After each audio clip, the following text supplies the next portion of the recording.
Welcome to Stock Talks Deep Dive. Thanks for tuning in. You've given us quite a pile of material here, focusing just on Friday, May 23rd, 2025. Yes, a real snapshot in time. We've got market reactions, big corporate news, tech developments, economic indicators, all from that one day. And our job today is to, well, dive into it all, pull out the key pieces, and help you understand what it all really means in context. Exactly. Try to connect the dots without getting lost in the weeds. And it was definitely a busy day globally. It really was, and it kicked off with, well, a bit of a shock to the system for the markets, didn't it? Oh, yeah. The reports we have showed Dow futures just cratering 500 points down right away this morning. That's a big number to start the day. And it wasn't just the Dow, right? No, not at all. NASDAQ and S&P 500 futures were also hit hard, both falling, what was it, over 1%? Yeah, over 1% in pre-market. Yeah. And that kind of sharp, immediate drop, it usually points to something specific. And the sources link it pretty directly. It seems the trigger was President Trump floating the idea of new tariffs. It's always fascinating, isn't it, how that tariff word just sends ripples, or maybe waves, through the futures markets instantly. It really does. It's all about uncertainty. Companies, investors, they immediately start thinking, okay, what does this mean for costs, for supply chains, for sales, especially for companies doing business internationally? So the futures market is basically pricing in that potential disruption straight away. Precisely. That unknown future impact gets factored in immediately. And this wasn't just some vague threat, was it? The sources mentioned some pretty specific numbers being thrown around. Exactly. There was talk of a potential 50% tariff on goods from the EU, and then very specific targeting of Apple. Right. The Apple one was, I think, 25% on iPhones made outside the U.S.? Yes. And that specific news, just the mention of it, was reportedly enough to push Apple shares down about 3% before the bell even rang. Wow. And that really brings up the whole supply chain question, doesn't it? Absolutely. The analysts quoted were warning that, moving production to the U.S. to try and avoid something like that, well, it could seriously bump up the price of an iPhone for consumers. It's a huge calculation for a company like Apple. The logistics, the costs. Massive. And what's really interesting is the contrast. While they're facing this potential hit in the U.S., the sources also mentioned that over in China, Apple was actually boosting the trade-in values for iPhones. Huh. So different strategies for different markets facing different pressures. It's a perfect example of that global balancing act. Potential policy pain in one major market, while in another key market, China, they're tweaking sales tactics like those trade-ins, probably to try and boost demand there. Two very different challenges at the same time. That theme of navigating pressure, it seems to run through a lot of the news from this day. Let's shift gears a bit. What else was happening in the corporate world? Something about big banks and crypto. Yes, that caught my eye too. Reports suggest several of the big U.S. banks. We're talking Bank of America, JPMorgan, Wells Fargo, Citigroup, are apparently in early talks. Early talks about what? About launching a joint stablecoin together. A joint stablecoin. From the traditional banking giants. What's the thinking there? Well, the material suggests it's pretty strategic. It seems they view it as a way to potentially compete better with the existing crypto players and infrastructure. Maybe speeding up transactions for their bigger clients? That seems to be a key goal, yeah, especially for institutional transactions. And it's happening while there's talk of rising regulatory momentum around digital assets. So maybe they're trying to carve out their space ahead of potential new rules. Interesting. Okay, sticking with big companies, but moving to tech and media. There's a legal fight brewing, Disney versus YouTube. That's right. Disney's reportedly suing YouTube. The allegation is that YouTube poached a Disney executive, Justin Connolly. Okay, talent poaching happens, but what makes this one stand out? Well, according to the lawsuit details in the sources, Connolly was apparently the executive leading Disney's license renewal talks with YouTube at the time. Oh, wow. Okay, that adds a whole other dimension. Conflict of interest concerns. Exactly. Disney's lawsuit reportedly mentions breach of a 3-year contract, but crucially, it also raises concerns about the risk to sensitive negotiation data that Connolly would have had access to.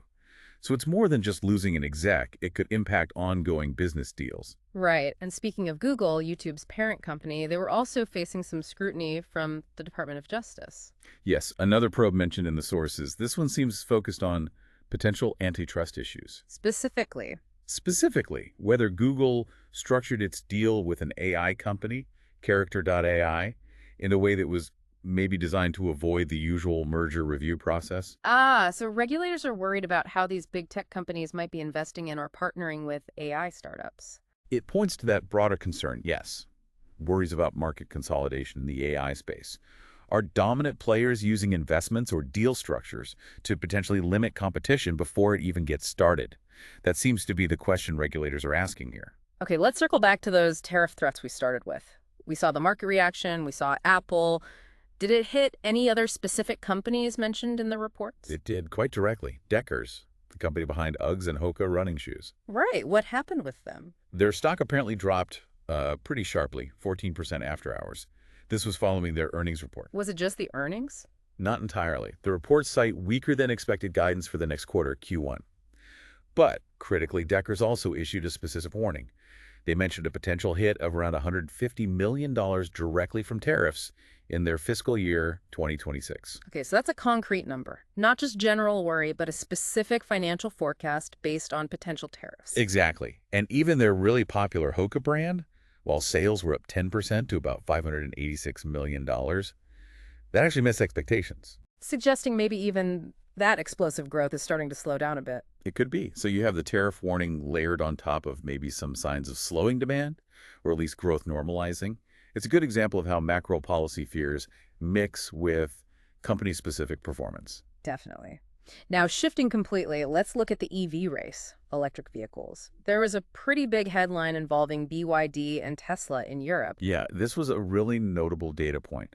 According to the numbers we have, last month, for the first time, BYD actually sold more EVs in Europe than Tesla did. Wow. What were the numbers? It was close, but BYD was at 7,231 EVs, and Tesla was just behind at 7,165. That is close, but I imagine the year-over-year change tells a bigger story. It absolutely does. BYD's sales in Europe reportedly jumped a massive 170% compared to the previous year, and that's despite tariffs being a factor over there. 170%. And Tesla? Tesla's European sales over the same period actually fell 49%. The reports mentioned things like waning demand and maybe some political backlash contributing to that drop. So a huge swing. BYD isn't just nipping at their heels. They're aggressively taking market share in a really key region. It looks like a fundamental shift in the competitive dynamic over there, yes. Okay, let's talk energy. There was a sector that seemed to get a boost from potential policy changes, nuclear. That's right. Nuclear stocks saw a pretty significant surge on this particular day. Centrus Energy was up almost 20%. Wow. Urania Energy was up over 11%. Oklo gained 16%. Real jumps across the board for companies in that space. And the reason cited in the sources? It was linked to reports that President Trump was planning to sign executive orders specifically aimed at boosting the U.S. nuclear industry. So again, even just the anticipation of government policy action can light a fire under a specific sector like that. It's a classic example. Policy signals driving immediate investor reaction. Okay, back to cutting-edge tech. AI specifically. Anthropic made an announcement. They did. They launched Claude 4, which they're calling their most advanced suite of AI models yet. Anthropic, they're backed by Amazon, right? Correct. And they're making some pretty bold claims about Claude 4. One model, they say, is the world's top coding model. Another can apparently work autonomously for up to 7 hours. 7 hours autonomously, that's significant. It really underscores just how fast this field is moving. The capabilities being claimed for these new models are constantly pushing boundaries. Meanwhile, on the more traditional corporate side, Amazon itself had a shareholder vote outcome. Yes, related to corporate governance. There was a proposal put to shareholders to require separating the CEO and board chair roles at Amazon. And how did that go? It was pretty decisively rejected. Something like 82% of votes were against the proposal.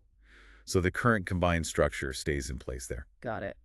And shifting to a very different kind of digital platform, OnlyFans, there was news about its ownership. Yeah, reports indicate that Phoenix International, the owner of OnlyFans, is exploring its options. They might be looking at a sale. A sale? To who? There's mention of a specific investor group led by Forest Road, possibly valuing the company around $8 billion. $8 billion. Based on what kind of performance? Well, the reported revenue for 2023 was staggering $6.6 billion. So based on that kind of revenue, an $8 billion valuation doesn't seem outlandish. They're also apparently still considering an IPO as another option. $6.6 billion revenue. That really speaks to the scale of the creator economy these It days. certainly does. It's become a major economic force. And speaking of massive scale, Stargate made a huge AI infrastructure announcement. Huge is right. They announced Stargate UAE, their first expansion outside the United States. It's planned as a $500 billion AI infrastructure hub in Abu Dhabi. $500 billion. Who's involved in that? The powerhouse list of co-developers mentioned: NVIDIA, OpenAI, Oracle, and Cisco. Wow. NVIDIA, OpenAI, Oracle, Cisco, partnering on a $500 billion project. It signals the immense scale and strategic importance being placed on building out the fundamental compute power needed for future AI development. This isn't just software, it's the heavy-duty infrastructure, a major global move. And over in Asia, Xiaomi seemed to be making moves to challenge some established giants. Yes, Xiaomi unveiled two key products on this day: its first electric SUV and also a new smartphone chip. And their ambition isn't small, is it? No, the reports state their goal is to directly rival Tesla in the EV space and Apple in the smartphone market, taking them head on. Are they backing that up with investment? Apparently so. They reportedly plan to invest $7 billion over the next 10 years, specifically on advancing their semiconductor capabilities. That suggests a serious long-term commitment to building the core tech needed to compete. Okay, one last corporate item, this one in the crucial chip supply chain. Foxconn. Right, Foxconn, the huge electronics manufacturer, is reportedly considering a bid for UTAC. UTAC, what do they do? They're based in Singapore and specialize in chip assembly and testing. It's a critical back-end part of the semiconductor process. The deal value is estimated around $3 billion. And there's a geopolitical angle here too, isn't there? A very significant one. The sources note that UTAC's current owner, a firm called Wise Road Capital, is specifically looking for non-U.S. buyers. Ah, so the chip tensions we hear so much about are directly influencing who can buy and sell key assets in the supply chain. Absolutely. It shows how national security concerns and strategic positioning are reshaping M&A decisions in critical tech sectors like semiconductors. Okay, that's a lot on the corporate front. Let's zoom out now to the broader economic picture for May 23rd. We should probably revisit that EU tariff threat first. Right. The 50% threat, potentially starting June 1st. The economic reports we looked at frame this as being driven by President Trump's claim that trade talks with the EU had basically stalled. So presented as a negotiation tactic, maybe? That seems to be the implication in the reports, yes, using the threat to try and force movement in the trade discussions. Okay. What about the U.S. economy itself? How was the housing market looking based on the data from that day? Not great, honestly. Existing home sales actually fell by 0.5% last month, dropping to 4 million units on an annualized basis. And that 4 million number, that's low. Yeah, it's the lowest reading for the month of April, going all the way back to 2009. The reason cited were the usual suspects. Still, high prices keeping buyers away, and generally weak sentiment. But wasn't inventory actually going up? It was. Inventory rose 21% compared to the year before. But even with more houses on the market, the median price still hit $414,000. Still climbing then. It was up 1.8% year over year. Now, that's actually the slowest annual price gain since July 2023, so maybe a slight cooling in the rate of increase, but prices clearly remain a major hurdle. So more supply, but prices still high enough, combined with borrowing costs perhaps, to keep sales volumes really suppressed. That seems to be the picture the data paints, yes. What about investment trends? Anything on how big investors like family offices were positioning themselves? There's some interesting notes there. U.S. family offices were reportedly increasing their exposure to North America, boosting it to 86% of their portfolios for 2025. And what were they cutting back on? They were trimming their private equity allocation, reportedly cutting it by about 8%. And globally, not just in the U.S., family offices were also noted to be increasing their allocations to public stocks. So maybe a shift towards more liquid, publicly traded assets, potentially seeking perceived safety in North American markets? That could be the interpretation, yes. Yeah. A move towards liquidity and maybe establish markets in what feels like an uncertain environment. Okay, let's hop across the pond. How are things looking in the UK? Actually, some relatively bright news from the UK. Retail sales data for April came in better than expected. Oh, how much better? Sales rose 1.2%, whereas forecasts were only predicting about a 0.3% rise. Food store sales were particularly strong, up almost 4%. And this was part of a trend. Apparently so. Overall sales volumes were up for the fourth month in a row, marking the strongest three-month period of growth since 2021. The reports mentioned warm weather might have helped boost spending. So a little pocket of positive consumer activity there. Good to hear. And what about Germany? I saw something about their GDP figures. Yes, Germany's first quarter GDP growth was revised upwards to 0.4%. What was driving that? Exports were strong, up 3.2%. And interestingly, the reports mention manufacturing front-loading, basically. Companies producing more, maybe ahead of those potential U.S. tariffs we keep talking about. Ah, trying to get goods shipped before tariffs potentially hit? Possibly. Household consumption also chipped in with a 0.5% increase. So Germany's Q1 growth actually outpaced the overall Eurozone average, which was 0.3%. Okay. And finally, on the economic front, a quick look at inflation in Asia, Japan, and Singapore. Right. In Japan, core inflation ticked up to 3.5% in April. That was noted as the highest in over 2 years, with surging rice prices mentioned as a key factor. In Singapore? Singapore's core inflation was 0.7% in April. That was actually a bit above forecasts, but still quite low overall. Headline inflation there was 0.9%. So different inflation dynamics playing out across Asia. Okay, that covers the main economic indicators. Before we wrap up, we should probably run through the companies that reported earnings around this time based on the sources. Sure, it looked like a mostly positive batch for the ones listed. Intuit, Workday, and Autodesk all beat expectations on both revenue and earnings per share. Pretty solid results from them. What about Copart and Ross Stores? Copart apparently missed slightly on the revenue target, but they did meet their earnings per share, their EPS forecast. Ross Stores, the discount retailer, managed to beat on both revenue and EPS, though the report noted their year-over-year earnings growth was fairly small, less than 1%. Got it. And lastly, there were a few IPOs confirmed on this specific Friday. Yes, 3 were listed. 2 were SPACs, or blank check companies. Cal Redwood Acquisition Corp. Focused on telecom, media, and tech. Okay. And Pelican Acquisition Corporation focused more broadly on the global tech industry. Remember, these SPACs raise money first, then go looking for a company to merge with. Right. And the third one? The third was Fast Track Group. They're described as an event management and entertainment firm based in Singapore. The notable thing mentioned was very high year-over-year revenue growth, but it was off a pretty small base. Their trailing 12-month revenue was just under $1 million. Understood. Okay. Wow.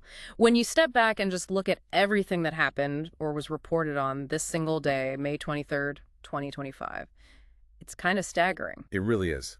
The sheer breadth is remarkable. From those instant market jitters over tariff talk, To specific companies like Apple and Deckers having to calculate potential multi-million-dollar impacts. to seeing the EV competition heat up dramatically with BYD overtaking Tesla in Europe, even for just a month. While anticipating policy moves potentially boosting a whole sector like nuclear energy. And at the same time, you've got the bleeding edge of AI with Anthropic's new models and these massive half-trillion-dollar bets on future AI infrastructure like Stargate UAE. Plus, regulators actively probing how that AI landscape is taking shape.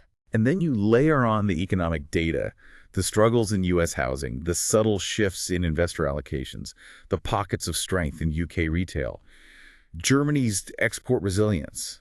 It's just so interconnected. It really underscores why doing this kind of deep dive, digging into the sources you provide us, is so valuable. You just don't get this texture, this multifaceted view from scanning headlines. No, you see the threads connecting policy, tech, competition, finance, and the real economy in a way that headlines often miss. It helps you build that more complete picture. Absolutely. And it leaves you thinking, doesn't it? When you consider the speed of tech change we saw, the fierce global competition, these constantly shifting trade policies, all highlighted just in one day's news. Yeah, it makes you wonder. How are these powerful forces going to continue interacting? How will they keep reshaping the markets we thought we knew?